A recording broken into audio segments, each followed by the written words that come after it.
Okay. Just hit just hit record at any point. It's fine. Okay.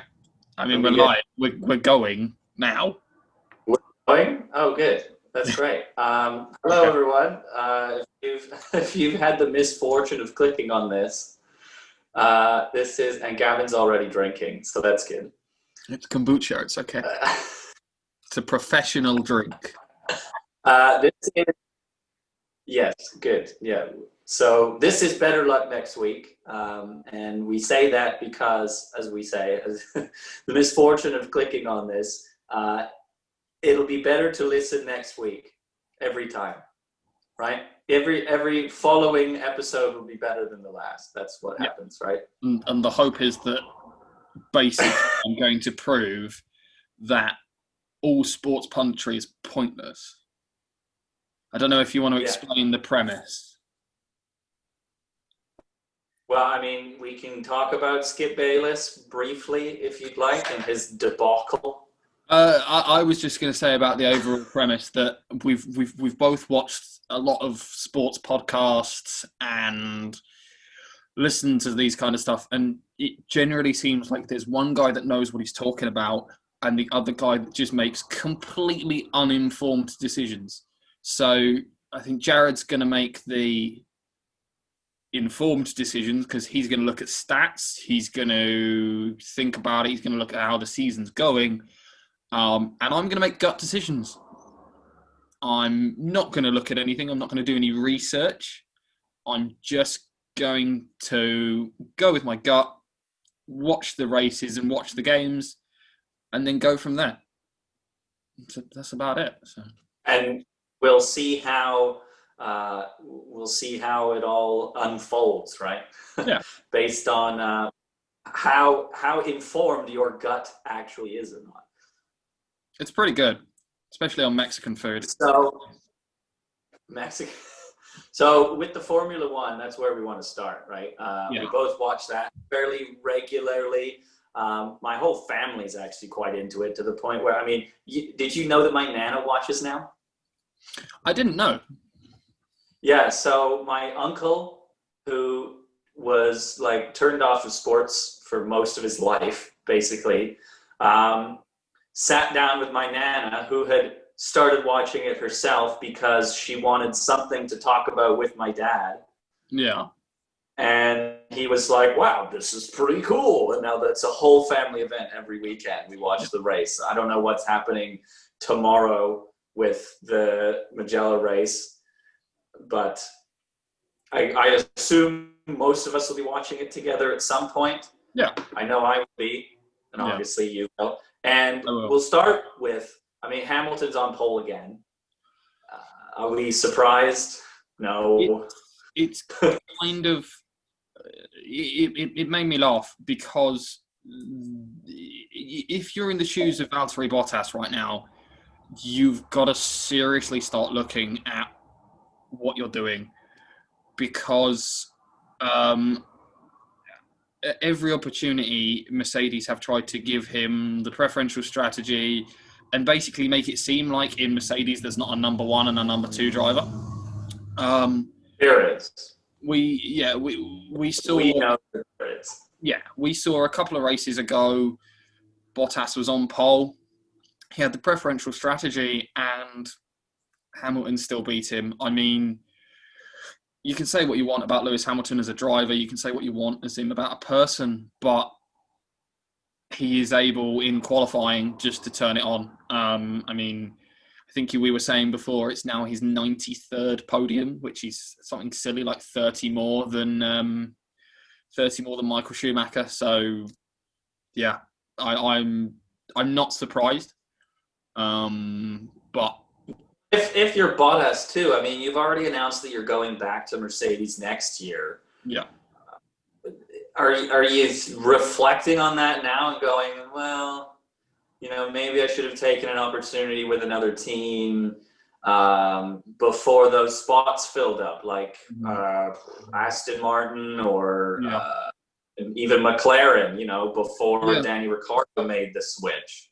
Yeah, I think that you've got to look down the grid, and the problem is there's a lot of situations in drivers and teams where as soon as you spend a year being the beaten driver, your options are very limited. So if we go down the grid, you've got Lewis Hamilton, Bottas in there. Really, because you know that Bottas is always going to be slightly slower than Hamilton, his objects are limited in what teams he goes to. So I think for him, the opportunity to say in the best car on the grid and the most winning car is going to be the best for him. Red Bull, I think we were going to talk about this later on, but I mean, if you're Alex Albon, where else are you going to go? Because you can't exactly go to another team and say, hey, yeah, I'll be quickest, because they'll turn around and go, well, we already know that in the same car you're slower than someone else.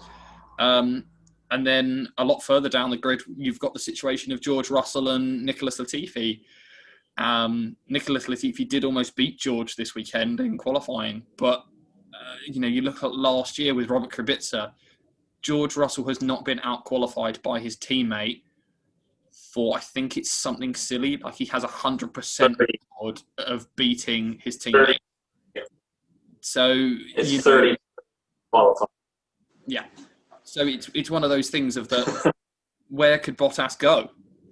Because no team's going to look at him and go, wow, you're a possible number one driver, because they know that there's someone faster definitely out there. So it's difficult. I would say that the only faster driver is Hamilton. I would say that Bottas could still be a number one somewhere else, but it would have to be a team that probably already doesn't have a number one. Yeah. Which, again, you go, as you said, you go down the list and there's, you get to lower end teams before you find a one that doesn't have a number one. Yeah. And I would say the most interesting team right now is McLaren, because you've got Ricciardo and Lando Norris. Well, which one of those is going to be the number one? If you had to ask me next year if I had to put money on a team apart from Mercedes winning the championship, my money would be on McLaren. So I don't know how much you know about this, but obviously at the moment McLaren have got Renault engines. Now the rules are locked in we were meant to have a big rule change at the end of this year. They're now locked in for the 2021 season. You can't change your car at the end of the year. You can't spend, 12 months designing an entirely new car. You're stuck with that car, which for some teams like Ferrari is pretty bad. But with McLaren's engine deal with Renault stopped at the end of this year.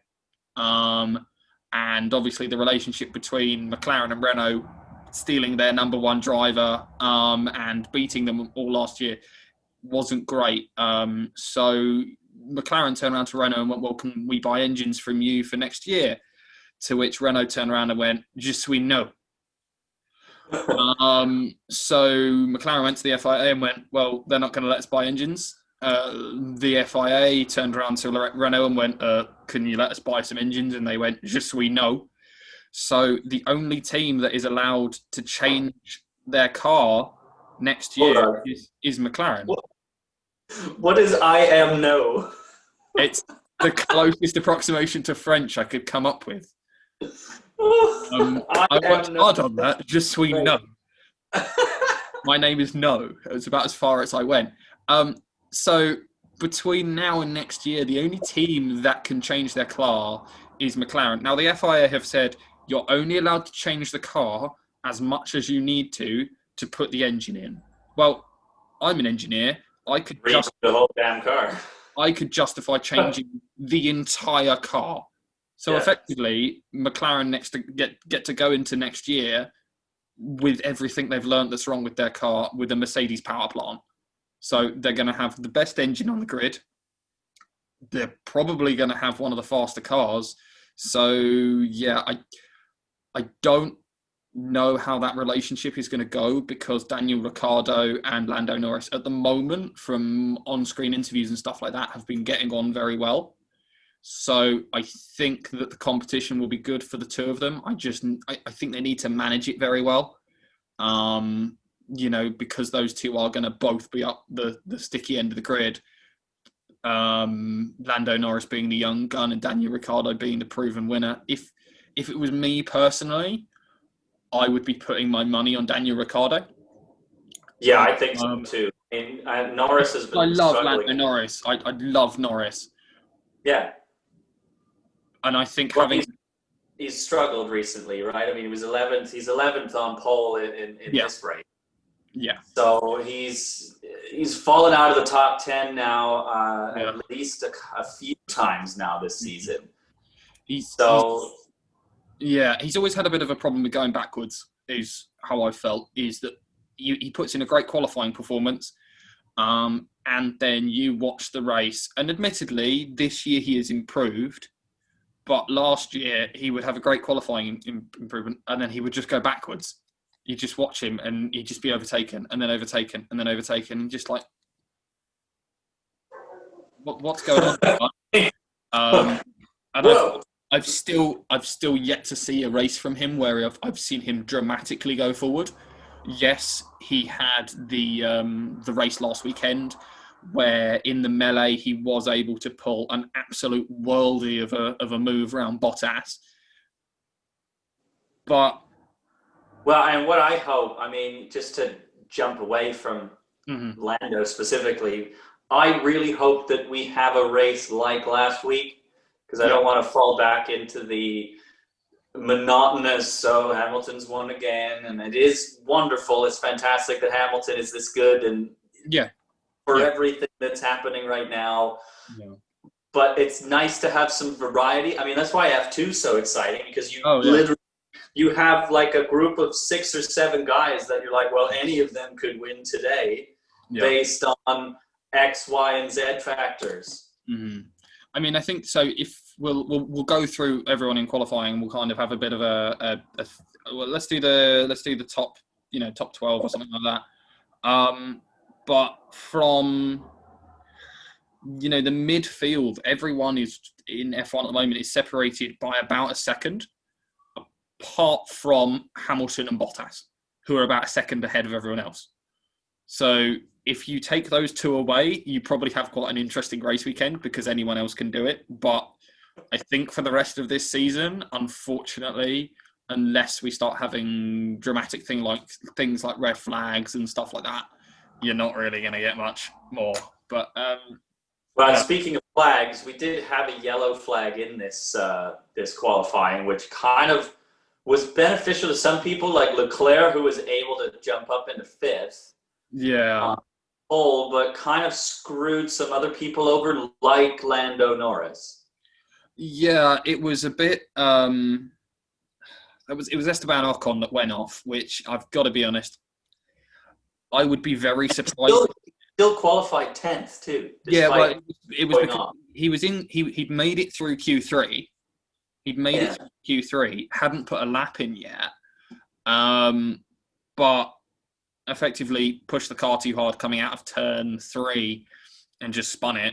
And the problem with that was that because he was one of the first in the queue, everyone else behind him had to lift coming past him, and it ruined all their qualifying laps. There's not much you can do about it. It's kind of the luck of the draw. Unfortunately, these things do happen. I don't know if F1 needs to have a look at how it does its qualifying, because as a fan of other motorsports, F1's qualifying is, not exactly always the fairest. But yeah, I'd be interested to more see something along the lines of like a super podium. So in V8 supercars, what they do is the top 10 cars that qualify then get an out lap, a flying lap, and an in lap, and that's all you get. So you just have to absolutely go for it on that lap, and it becomes very exciting because they are just doing the best lap that they can possibly do. Whereas in this, it's kind of a bit of, Esteban Ocon's gone off. We've lost a decent result kind of thing.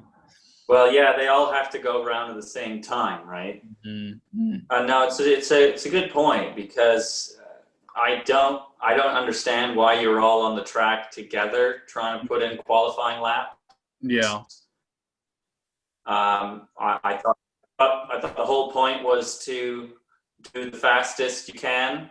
Yeah. And if you're going I mean, I think maybe they should just do away with the whole qualifying thing and just like have qualifying races almost. If they're going to do it the way they are right now, because everybody's already on the track anyways, and then people interfere with other people because of stuff like this. So Ocon screws over basically everyone else in the top 10 because they can't put in the best lap that they possibly could, which is the whole point of qualifying anyways. So either put everybody on the track at the same time or get everybody off the track at the same time. Just pick one. Yeah. Like if you want the spectacle of a good qualifying, send everyone on a flying lap, one at a time, and then whoever does best. Because then, no driver can turn around, because all the interviews after this were all the drivers going, oh yeah, well, I had a better lap in the bag, but because Ocon came out and, screwed it for all of us, then I didn't. If you send one driver out, go, here's your qualifying lap, and then send them back in. I meant my laptop charger. Sorry. In true terrible podcasting and learning how to do it, my laptop has just sent me a warning that it's getting below 20% battery, so now I need my laptop charger. All right, well, you can grab that because, you can pick us up and take us with you. No, I've got a glamorous assistant doing that for me. So let's just. Do you want to go down? Do you want to go down the qualifying order at the moment? Speaking of somebody that did do well in this qualifying was Albon. Somebody who struggled to get up there, maintain consistency up there. I'm going to speak quietly for a minute. Well, there's been the whole discussion about how Albon's car is worse than Verstappen's to begin with. Okay, that's a bit unfortunate if that's so effectively the issue. But there's also whispers about Pierre Gasly should be in this seat instead of Albon, and So I've got to be honest on that subject. I as you know, I get quite annoyed. So Red Bull came into this year thinking that they would have one of the fastest cars on the grid, and they do. But as soon as Mercedes came out with their DAS system and all this kind of stuff, Red Bull found out, they were like, oh, we're a second off the pace. This is not good. So they pushed the development of their car so fast to try and catch up. But the problem with that is that the factory's working so hard developing these parts that the parts are only coming and they'll go, oh, we need a new rear wing, and they'll get one rear wing and it's going on Verstappen's car.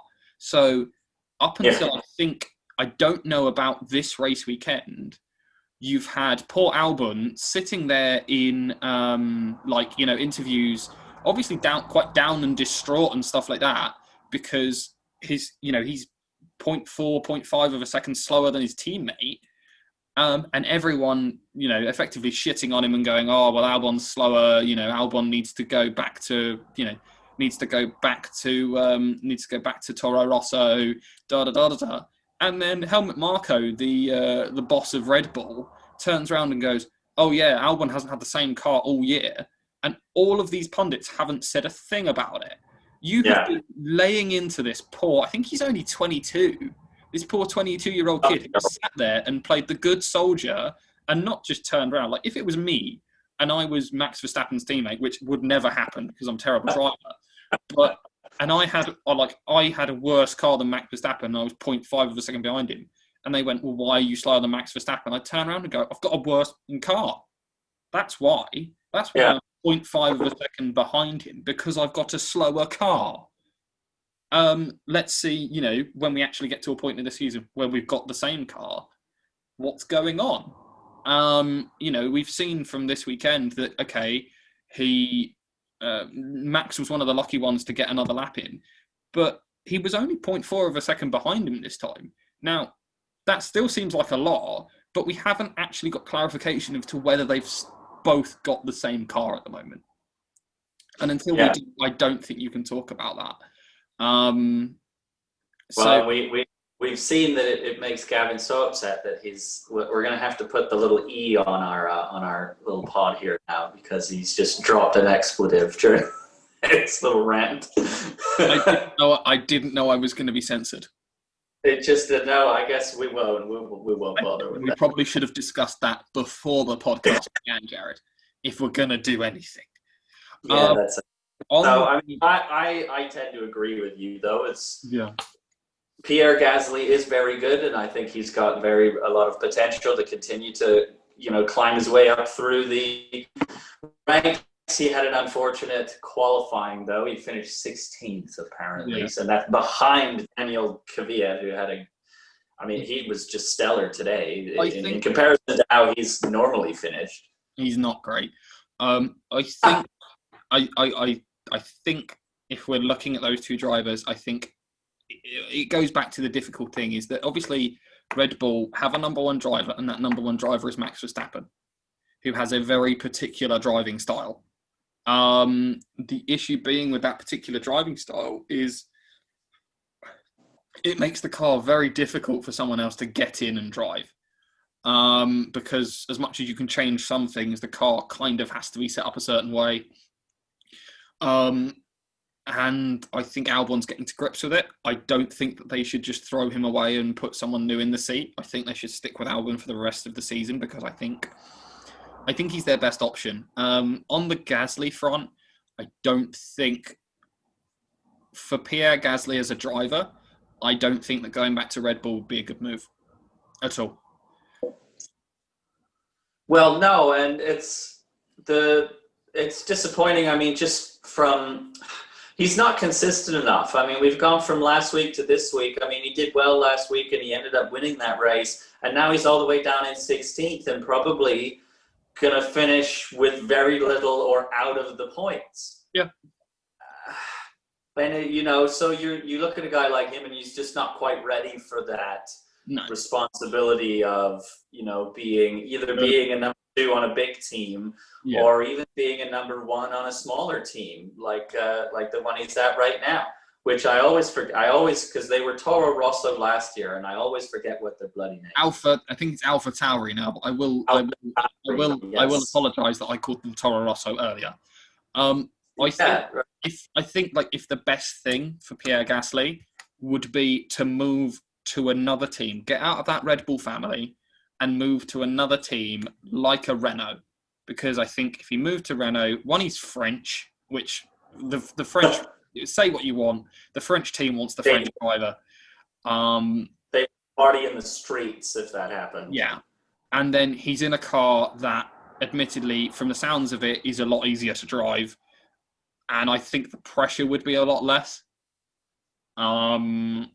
Because I think he'd still be able to do, he'd still be able to be a little inconsistent, which I think is something that he needs to grow with time. But yeah, I think that's the best thing. Do you want to move on now? Because we've talked about this for like 20 minutes. Yeah, well, I was just going to say that, I mean, he could go to a team like Racing Point turning into Aston Martin.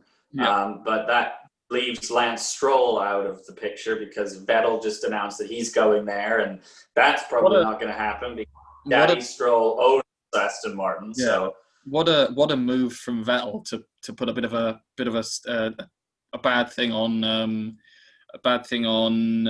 Ferrari's day of their the whole speculation of their 1000th Grand Prix is that a driver is leaving them to go to it will be Aston Martin next year, but it's Racing Point at the moment. Right. And who's effectively supposedly a worse team, even though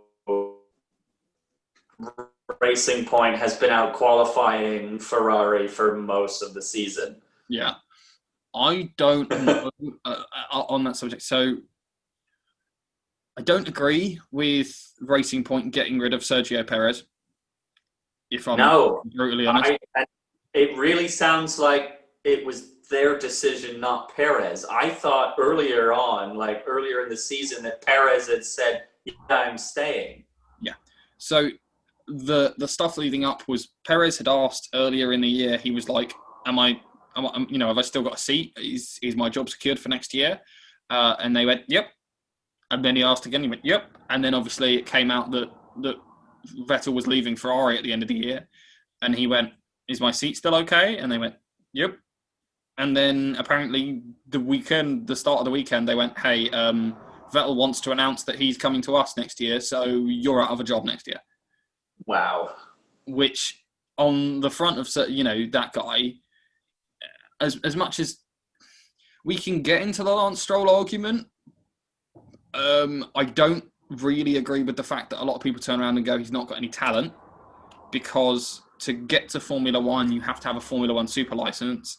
The only way to do that is by winning a Formula 3 or Formula 2 event.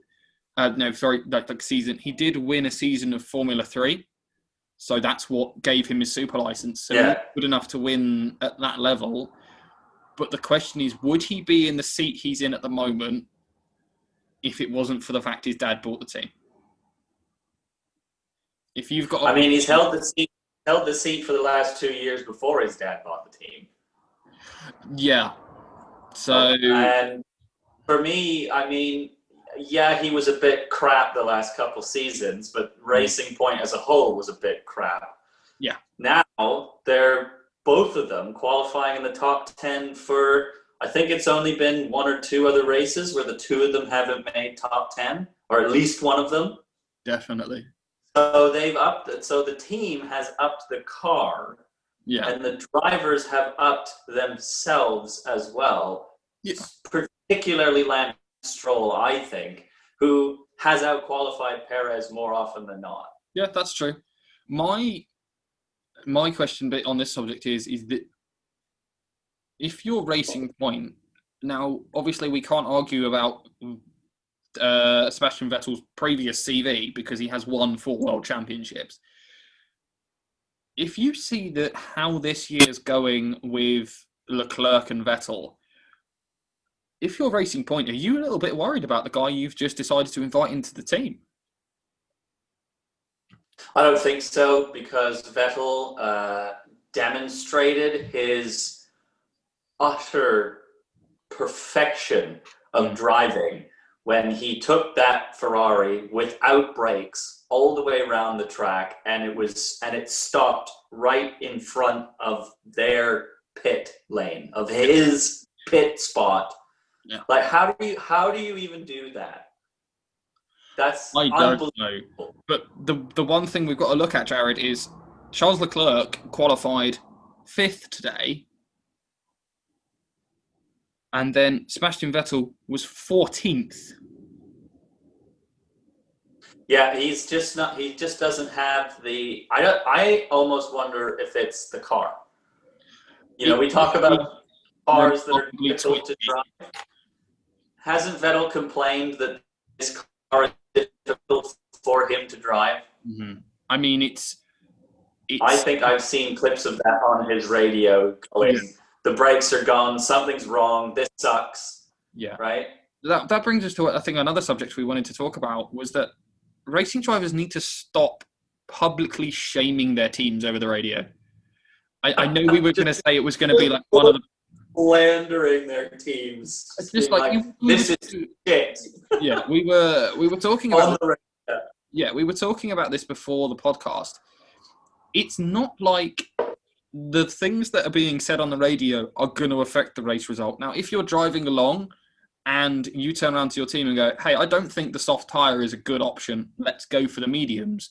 That, professional, you're on the radio, all this kind of stuff. Or if some other driver cuts you up, go for it, bud. But if you're on the radio, so we just watched an F2 race where I think it was what was his name? Anyway, one of the younger drivers, and he is just in the final lap of the race. He's just qualifying about how he's complaining about how unlucky he is, how terrible everything is, and I'm like, just shut up. Carving his. Yeah. Oh yeah, just totally carving out.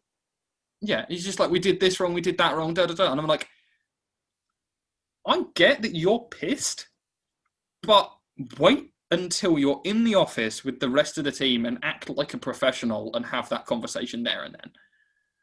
Because then shut the doors before you start doing that. Yeah, because I mean, we saw it with we've seen it with all of them. We've seen it with, I think we saw it with Esteban Ocon. We've seen it with a load of other guys where they turn around and just start complaining about the car, and they're just like Esteban. Renault had a relatively good race last weekend, considering the madness that race was, where they went from I think 12th to 8th, and I think Daniel Ricciardo was up in 5th, maybe 6th. And the radio engineer comes over the radio and goes, "Yeah, really good race, guys. Really well done, brilliant, da da da." And you get two different drivers, which I think shows you the level of those two different drivers. Esteban Ocon starts going, "Oh, we could have done a lot better. We were terrible, da da da da da. I disagree with what you're saying, blah blah blah blah blah blah blah." And like, you just save it, all right, bud. Just save it, because all you heard from Daniel Ricciardo when his race engineer said that was understood. Which is, that's all you need. Yep. Get out the car, walk into the office, take your helmet off, and then have that conversation. And then lay into the engineer. Yeah. I mean, my favourite one was Bottas at the start of last race, where everyone and his mother was overtaking him, and Bottas is going, "I've got a puncher," and the team have gone, "No, you haven't." And then he goes, "There's a problem with the engine." "No, you haven't, Bottas." Think there's a problem with the steering wheel? "No, you're fine, Bottas." Like, just drive the car. He's just like, "Well, I'm a bit shit today then, I guess." Just drive the car, bud. Just like that's I think that's the foundation of that point. I mean, just drive the car. Well, so we'll wrap this up then with our poll our podium for tomorrow's race. Mm-hmm. And then we can get into some other stuff. So your top 3 for tomorrow. So my predictions for tomorrow, I'm going to go Hamilton on pole. I'm going to go Alexander Albon in second. And then I'm going to go Daniel Ricciardo third. Wow. Okay. So Bottas has a problem and Verstappen has a problem. No, my predictions are, and I'll explain them, is Hamilton is going to do a Hamilton, which is he's going to fly down into the first corner and he's going to disappear. Yeah. Bye. If anyone turns around and goes, "Oh, Bottas needs to show him a wheel in the first corner," have you not watched the rest of the season? If there's one thing that Bottas can't do, it's put a move on Hamilton in the first corner. He's never done it. He's not done it in the 7 years he's been in Formula One. He's not going to spontaneously do it this weekend. I think I figured this out now. Yeah, I think the issue is that Bottas is obviously going to be a bit overly defensive going into the first corner after not having a great race weekend last weekend. And I think that between him and Verstappen, there is going to be some kind of a problem, or those two are going to get so caught up in fighting each other that I think Albon's going to be able to take the advantage of that situation.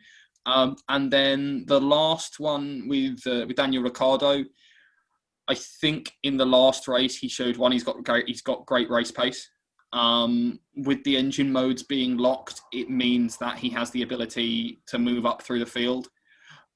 He's got a good qualifying position. Let me just check my information sheet. Your stats? You're looking at stats? No, I'm looking at Google on an iPhone. It doesn't count. Okay. So Daniel Ricciardo's 8th, and then in front of him are all drivers that he's either overtaken or that I don't really believe can hold on to positions very well. Charles Leclerc is in 5th. My concern with Charles Leclerc is that evidently that car is very difficult to drive. And yes, he may have muscled it round for one lap. But do I think he's going to be able to hold a lot of people off? No. And then the two between him, we watched Daniel Ricciardo make an absolute mincemeat of Lance Stroll last weekend. I think he's going to go past him easily. And then Sergio Perez, I don't know. I just think that's as I say, I don't make any informed decisions. That's just my gut feeling. So I'll move over to you, buddy. And while you do that, I'm gonna have a look at something else. You're gonna what? I'm gonna get the NFL games up so I know who's playing. Oh, right. know what you're talking about for the next bit. I'm going with Hamilton, Bottas, 1-2. There's so many corners in this that, there's 15 bends and then the one DRS zone.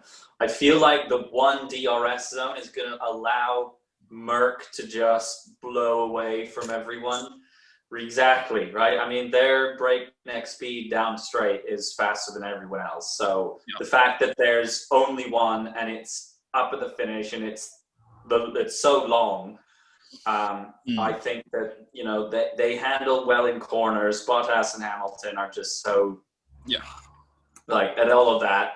Okay. But I'm going to be a little bit biased here because, of course, I am in Canada. I'm going to go with Stroll coming in third because I do agree with you. I think Verstappen's going to have a problem. Mm-hmm. I don't know what's going on with his car, but Red Bull hasn't figured it out, I don't think. So I think something's wrong with Verstappen's car. I think Albon's going to have an issue, not to the point where he has to drop out of the race, but I think there's going to be something up with, because the two of them went out last race. Right? Albon finished down in 15th, I think. Yeah, because he had a problem, but was still able to keep going. Yeah. Right. I think that's going to happen again. I think something's rot in Red Bull at the moment. For people that don't know, obviously they used to be able to change engine modes on the steering wheel, and now that engine mode is locked. So you pick one and that's it. And I think that the Honda engine has been stretched.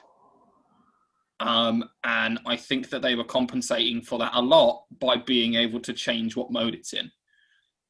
I think that once you lock it into a mode, you have a choice. You can either have a really slow car, like we saw last weekend, where they had to pick a conservative mode, and I think Max and Albon were 6th and 8th or something like that.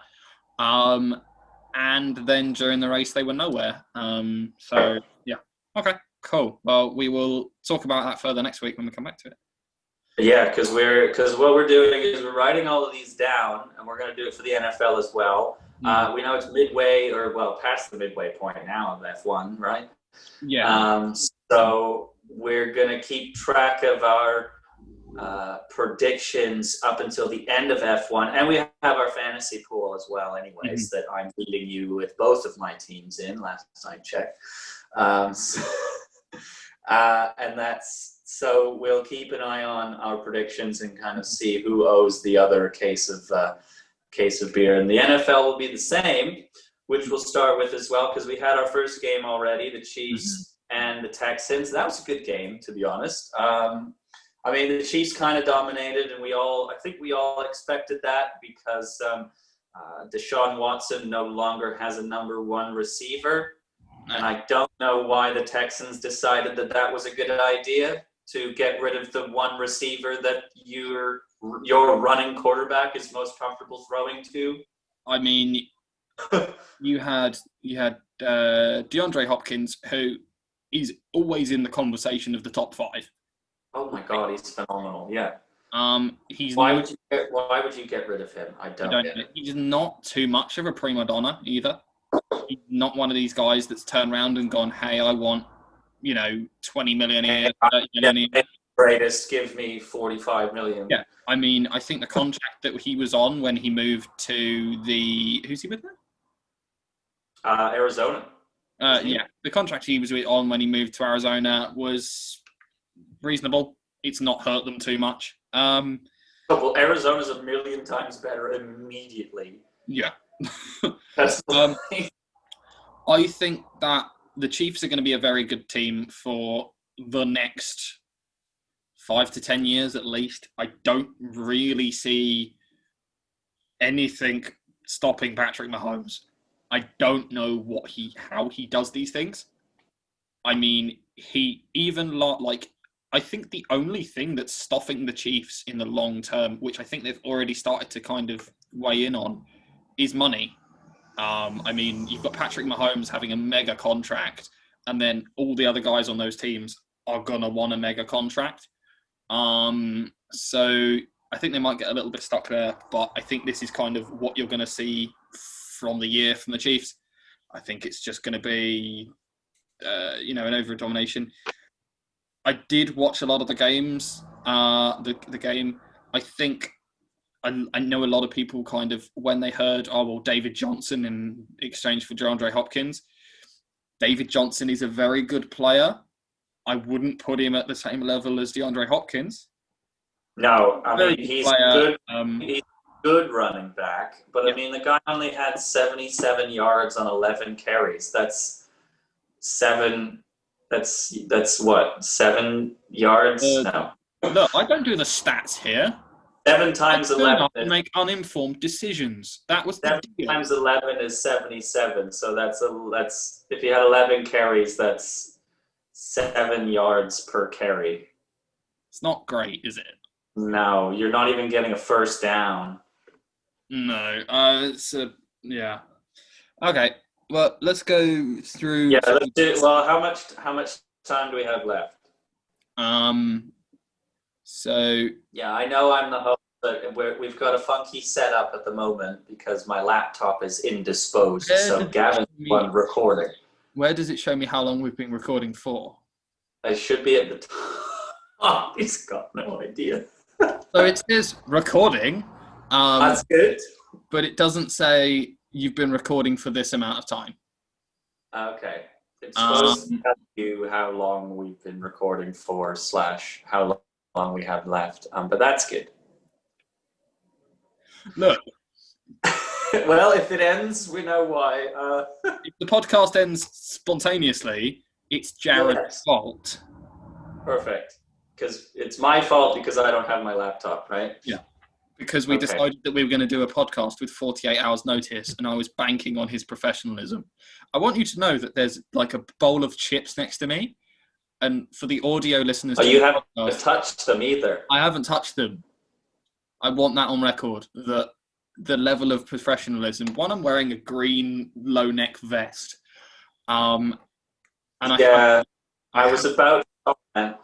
Yeah, and I haven't eaten any chips yet. He's got a basketball person. Yeah, it's like up here with one and then down here with the next and then back up again. It's like you're hit and miss here with your professionalism. But okay, Jets and Bills. I mean, who cares? But Bills. Go ahead, whenever you're ready. I'm ready. I gotta get a sheet of paper ready. Who cares? I mean, there's 7 games? Oh my God, there's like 10 games at 1:00 tomorrow. Yeah. How do you watch all of those? I was gonna watch the highlights. Right. Viking Packers. Well, I'm gonna say Bills because they're home. Okay. Yeah. Vikings Packers. I mean, that should probably be one of the better games at 1:00 because both of those teams are supposed to be competitive. Mm-hmm. Depending on the arm of Aaron Rodgers, I guess, and how healthy he's going to be for the next, the closure of his career, I would say. Yeah. The Vikings keep signing questionable people. Like, who's their quarterback again? I love the way that you're coming to me with this. Yeah. Now trying to figure out who their quarterback is. I know I don't like him. Yeah, I know you don't. Oh, yeah. The name. Kirk Cousins. Kirk Cousins. I knew it was a Cousins. Yeah. Yeah, I don't particularly like him either. I don't know why. The Vikings have kind of had a turnstile at QB for the last while. And I don't know what they're doing with that. I'm going to go Packers. I've gone Vikings. I think, for me, with the Vikings, they should have basically turned around to Case Keenum and gone, if you stay here, you'll be the starting quarterback. If you go anywhere else, you'll be the backup. Give him a $10 million a year salary, lock him in for like 5 years, and then just put pieces around him because he showed that he was able to get like he got them fairly far. I got them to divisional game, which that's the first time the Vikings have done that. Sorry, I've just seen. Well, and I think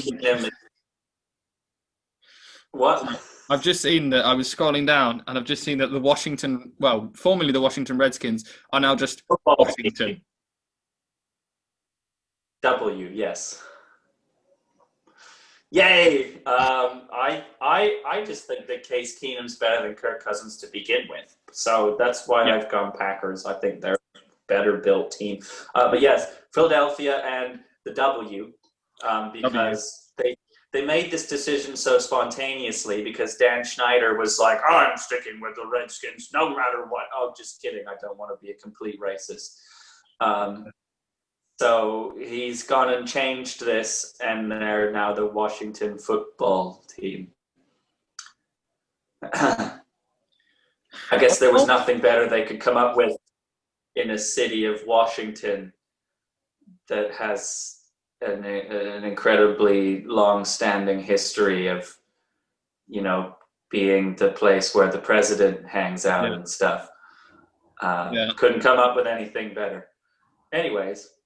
I've gone for the Eagles. Yeah, I agree with that. Yeah, I think that overall they're the better team. So we've known them as the Deadskins for a while, so that probably would have been a better name than the football team, to be honest. I mean, if you're the if you're the PR team behind the Washington football team, come on, guys! You have 100 names in a bag. Throw one at the wall. One will stick. Yeah, get in a room, sit down for 6 hours, order some McDonald's, and get a name. Yeah. The Washington Wolves off the top of my head. There you go. I mean, it's already better than the football team. You could go with something patriotic. Yeah. I think somebody's using the microwave. Oh, great. Yeah. I hear you sporadically, but I think the overall recording should be okay. The next one is the Ravens, the Browns. Yes, I think we're back now. I think I wonder if my upstairs neighbor was using the microwave or something, because I live in 2005 apparently, where the microwave disrupts my Wi-Fi. Excellent. As you can tell, we're professional. I'm going to go controversial here. I instantly think you're going to give me a look. I'm going to go the Browns. Over the Ravens? Yep. They were like a top 5 team last year, were they not? Yep. But yeah, with the last year Browns, which were so inconsistent, they did beat the Browns. Were one of the only teams to beat the Ravens last year. Good for them. So I think I'm going with Ravens. I think with a new GM and a new head coach, I think that the Browns. Oh, they'll be a 500 team. I don't know, but I'm going to say it now. I'm going to say playoff run. Oh yeah, they'll push for the playoffs. They'll be a 500 team. Yeah, for sure. Colts and Jags. I think this is a pretty lopsided game. Yeah, because aren't the Jags purposely they threw away everything? I was going to say, does anyone play for the Jags anymore? I couldn't name a player of theirs. I know there's a guy with the funky mustache. Does anyone live in Jacksonville anymore? So we both kind of agreed that we're going for the Colts. Yeah, Colts. I think we can, again, just kind of straight up go for the Raiders on the next one against the Panthers. I don't fully agree with that. I mean, the Raiders have a very, very good defense. Who plays quarterback for the Panthers? I don't know, but they have Christian McCaffrey. That's great. They do have Christian McCaffrey. I'm going to go for the Panthers. Doesn't get easily. Oh, someone's using the microwave again. Stop using the microwave. Stop it. It's going terribly. It's not me. Okay. Get better Wi-Fi for next time. Okay. The Lions. I'm still going right now. Talk to Okay. Lions, Tigers, and Bears. Oh my. This is another one of those games you look through and you go, it doesn't matter because at the end of the year, these teams are going to be at the bottom of a division. Yeah. So this is another one of those 1 o'clock games that I don't think many people will be tuning into. Unless you live in... outside of the fan base. Yeah. Unless you live in Detroit or Chicago. Yeah. I will go Lions, I guess. I'm going to go Bears just so that we have a difference between us. Yeah, I'll go Lions because they're the home team. Does that matter? And Matt Stafford makes enough money and he needs to live it up to it sooner or later. Falcons, Seahawks. Well, the Seahawks are the better team. I mean, I think we know this. Does Matt Ryan still play for the Falcons? Yeah. Play is a strong term for what he does at quarterback. The next one's going to hurt my feelings. The next one's definitely going to hurt my feelings. I mean, I'm going to say, well, the Dolphins sold off too, did they not? So, I will admit, I am a Patriots fan. For people that instantly turning around and going, oh, he's a Brit, he's a Patriots fan. I have family in Boston, so I have a reason to be a Patriots fan. And because they're my team, I'm going to say that my team are going to win. I'm writing it down on paper, and I even don't really believe it myself. I mean, I'm going to go with the Patriots as well because the Dolphins are just balls. Yeah. I mean, they sold off as well and are active. It's documented that they have been actively tanking. They did it last year, and I don't think they're going to be much better again. No. I don't know what the Pats' plan is this year. I never know what Bill Belichick's plan is. I used to trust him. Right now. I think it's get through the year and see what happens. Because they kind of got a better. If it was Operation Tankathon, then I'd be like, cool, let's go into the draft and let's draft a high round QB. Which even for the Patriots, drafting a high round QB is quite worrying because if it's Bill Belichick and you've got a quarterback, a running back, a defensive lineman, an offensive lineman, and then maybe like a linebacker on the board, and then a QB, and the QB is amazing, he's still going to probably go, ooh, an offensive lineman. That's what we need in the first round. Everyone else is getting skill position players, but we can get an offensive lineman because that's what our team really needs.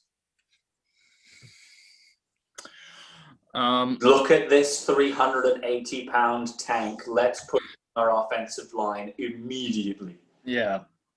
Hey, we need the Chargers and the Bungles. The Chargers and the Bungles. It's funny that you've also just called them the Bungles because I think we know what's happening there. I think they're not. I'm going to go with the Bengals because they have some fast receivers who should be able to do. I'm going with the Chargers because Phil Rivers likes to throw the ball far a lot. Okay, cool. It doesn't mean it gets caught, but he throws it a lot. Just yeets it down the field every now and again. There was no one there, Phil. Exactly. It was a running play. Yeet! Straight down the field. Cardinals and 49ers, I think this is a pretty clear-cut one. I mean... Yeah. They were in the Super Bowl last year. They had a pretty good chance of winning it. I think they have a pretty good chance of winning it again. the 49ers. Did you just kick your table I just need the table, yes. Thank you for pointing that. during our very professional podcast? Extremely professional. I just had to add to it. I'm not going to get any MeUndies sponsorship at this rate, am I? I mean, we're working on it, okay? We're going to get some stuff out, some content. Okay, better get that. This is quality. So Buccaneers and Saints. Do we think that the newly assembled combined age of 85 years old Buccaneers are going to win their first game? Where's the combined age of 85 came from?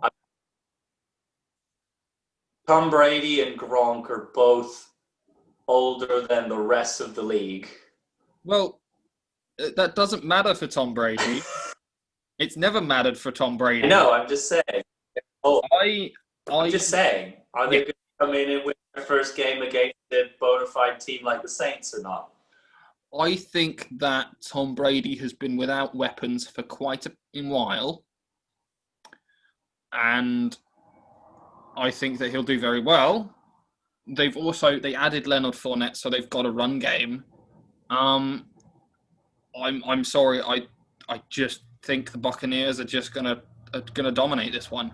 I have some skepticism because I don't know how much of a, let's throw money at this problem thing, because effectively the Buccaneers have gone, right, we've got Tom Brady, let's just get every single offensive weapon we can find and give it to him.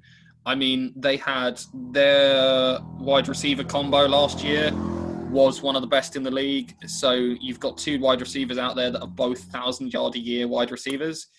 You've got Gronk, which is kind of like Tom Brady having his safety blanket, because even at the old age of 34, Gronkowski is still big, dominant, aggressive, and is just going to be able to break out from a line and do what he's been doing for years in the NFL, which is just throw it slightly above the tiny DB that's trying to cover him, and he's going to catch it. Yeah. There's his mechanically braced arm being like, I'll have the ball now. Thank you. He's basically Frankenstein. He's basically Frankenstein at this point, but he will still be able to catch the ball every single time. Tom Brady's going to have receivers. He's going to have people he can throw to. From the looks of it, we've not seen any preseason, but from the looks of it, they are going to be a well-connected team. I think Tom Brady's probably had quite a lot of influence over the playbook. I think the Buccaneers are going to win this one. I think they're going to win a lot of games this year, just through sheer offensive weapons. But yeah, it'll be an interesting one.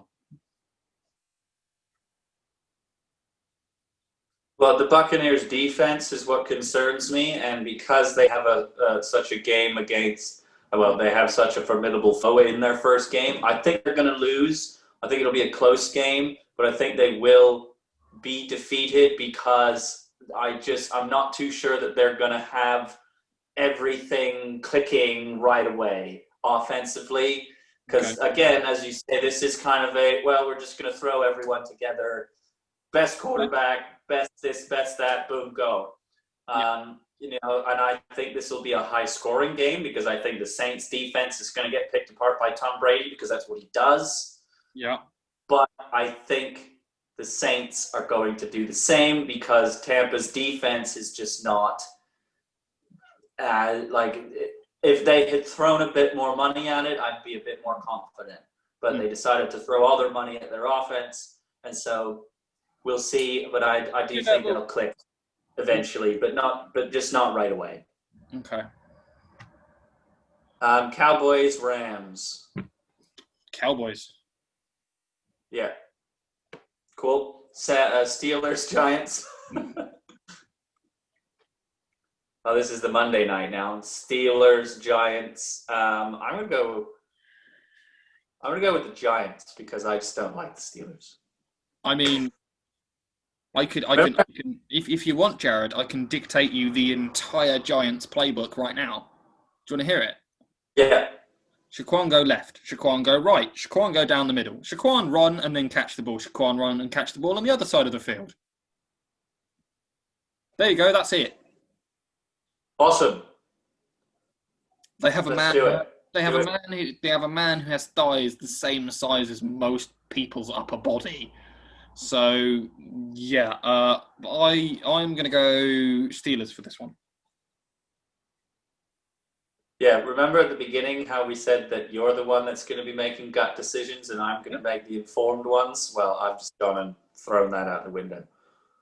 Well, okay. But that's fine because we're having fun. And then Broncos Titans. I mean, it's the Titans for me. I don't even know who plays. The Titans. I don't even know who plays for the Broncos anymore.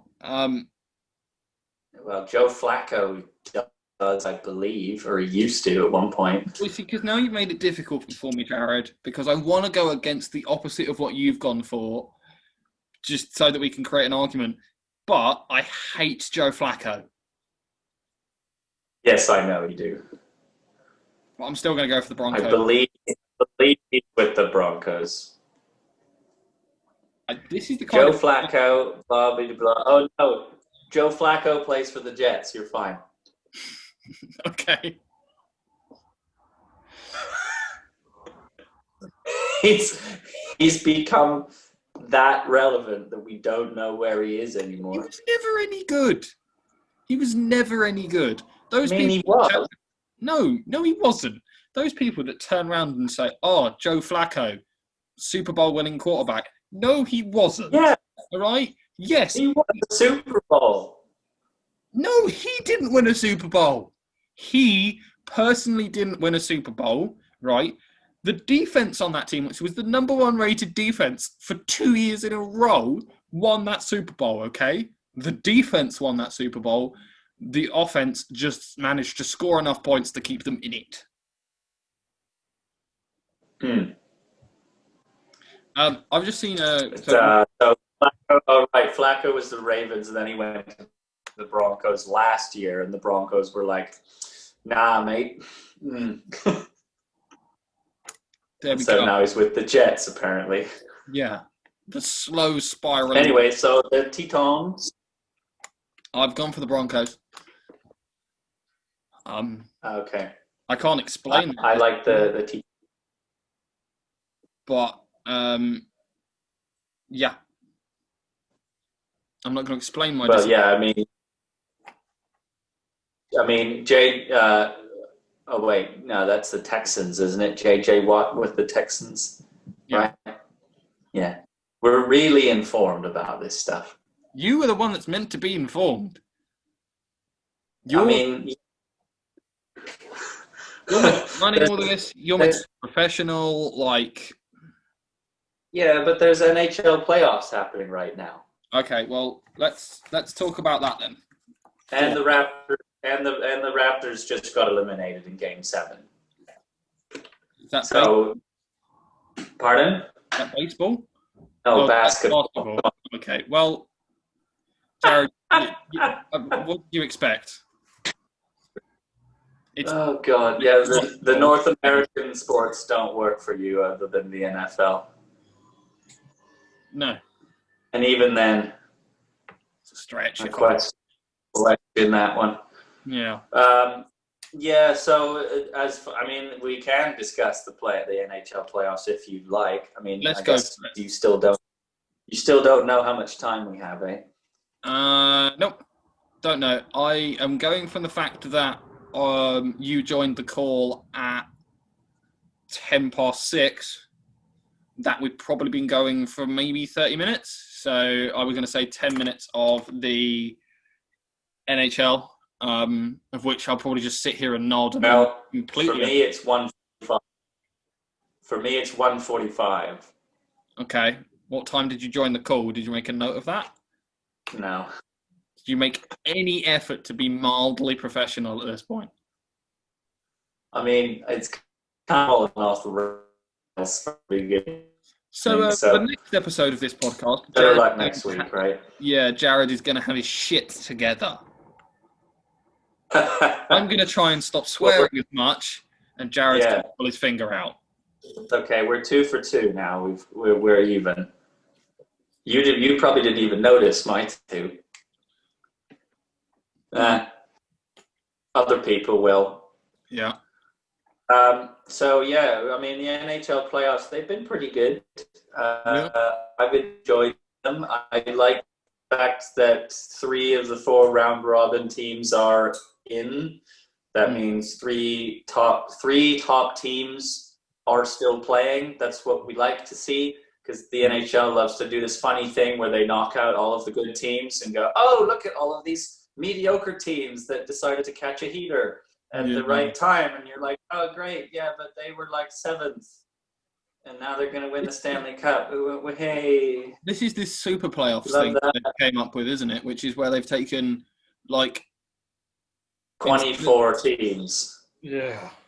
And put them together because the season finished unfairly. So we had to extend it and make it extra and let the 500-team Montreal Canadiens join in for some reason. They were literally 31, 31, and 7. But let's have them make the playoffs, even though they sold at the trade deadline and had players that were like, wait, we have to play now? Do we have to? Documented. Anyway, that's long in the past. We have Vegas and Dallas for Game 4 tonight, Saturday night, hockey night in Canada, of course. Vegas up. No, that series is, no, it is Vegas. Dallas, sorry.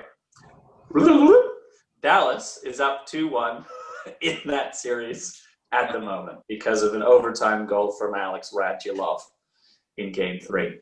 I've got to be honest. I dislike the idea of this whole thing of bringing teams to Vegas as a tourist thing. I mean, Jared thought I was going to go down the fact of why have you got a hockey team in the middle of the Nevada desert? Yeah, well, there's more than one of those. Yeah. But the whole aspect of let's bring a team to Vegas because people go to Vegas, and let's just make it so, oh, you can go and see a football game now, or oh, you can go and watch a hockey game now. It doesn't seem to make a lot of sense to me. I'm sure that the ticket sales are great, but of the people that actually live in Vegas, how big is your fan base in reality? Apparently they love it. Like, there's a huge fan base in Vegas, and the thing about the NHL games is that they make. First of all, the NHL has the ability to say, "Well, we did it first," even though I think the NFL had the idea first. Yeah, the NFL had the idea was like, "Woo! Just gonna slide in here and do that." Yeah. But the thing about Vegas is that they make every game, especially playoff games, into a spectacle. I mean, obviously we haven't been able to do it this year, but last year, I mean, there's a knight skating around on the ice having a sword fight with a projection of a jet when they were playing the Winnipeg Jets. Mm-hmm. That was 2 years ago. That like they've got a whole like castle build, like literally a set of a castle around the main concourse of the rink. Like they just, I want other NHL teams to take note about how to have fun at a hockey game, because you go to a Leafs game and you're like, and welcome to Scotiabank Arena. Woo! And you're like, oh, great. I mean, there is a so glad I spent $250 on this ticket. Yeah, as a Brit, I do think that we need to start taking in the Americanism of making a game day really worth it. I recently went and watched the Rugby played at Twickenham, and I've got to be honest, the game was incredible, absolutely amazing, but everything else, Yeah, they Well, have. rugby in particular is very. Rugby in particular is very just so like they're real sticklers about what you do and don't do, Hmm. properly at a rugby game, right? Like you Yeah. can't have any music at all Mhm. unless I mean, you basically can't play music other than at halftime Yeah. because they go, oh, well, that's distracting to the players and blah, blah. So, like, I mean, whereas basketball and football, or not football, basketball and lacrosse basically have music going all the time. yeah, it's astounding to me because so the experience of Twickenham is you turn up and the food on, like, I know it's silly to talk about food, but if you're talking about a fan's experience, food is part of it. You turn up, you can buy beer or sausage rolls or maybe a pasty. Um, that's about it. And then you go and sit in your seat, and there's no big introduction of the players. There's no big thing when they score. It's basically the players just meander onto the field at one point and start stretching. And you're like, And you're like, oh, who are they? oh, okay, the players are here. And then the game begins. There is a commentator. It's not great. Um, Love then that. there is the occasional clip of, like, effectively you get a clip when someone scores, but the clip basically seems like there's someone with a clicker, which as someone walks past the goal line, it records the last 30 seconds. Like the best one we had was one of the guys scored and the guy showed the last 30 seconds of the clip, but the last 30 seconds of the clip was the guy running unopposed across the goal line. You're like, it all happened Look at there. me go. You need to see what happened about 40 seconds before to see what actually happened. But yeah. How did he get the break, right? Yeah. And it's really weird how a lot of sports are so like, this is the way it's done, this is the way it's always been done, therefore this is the way it will forever be done. Mm-hmm. It is wild. Big win for the Islanders as well in the other series. Mm-hmm. Kind of circle back to hockey before we wrap up because that's where we were. The Islanders with a big win over Tampa, who are missing some of their big guys. I still think the Lightning will come out of it, but we do have to wrap, I believe. So we'll finish it there, and we'll take a week off because I have my own sports to do, I believe, which is exciting, barring all of COVID restrictions and whatnot, still following all the regulations. But we do have a small regatta for sailing, which will be fun. And my question was, with that rugby event, was that pre-COVID or has something opened up? Pre-COVID. That was at the start of the year. Twickenham, that was before everything kicked off. But I do have to be honest, Twickenham is a dumb place to put a stadium. It's not. I've never heard of it. It's not like Scotiabank Arena where there's like a million bars surrounding the place. And there's loads of places to get a drink and all this kind of stuff. Within 20 minutes of Twickenham, so within we're going to the game, we need to be 10 minutes away, I would say there's 3 pubs and 1 train station. So, yeah, it's pretty dumb. Those 3 pubs probably get a lot of business. You can't get in. You can't get into them. Exactly, because they're overflowing with people. Or they would be if we weren't in COVID, of course. Yeah.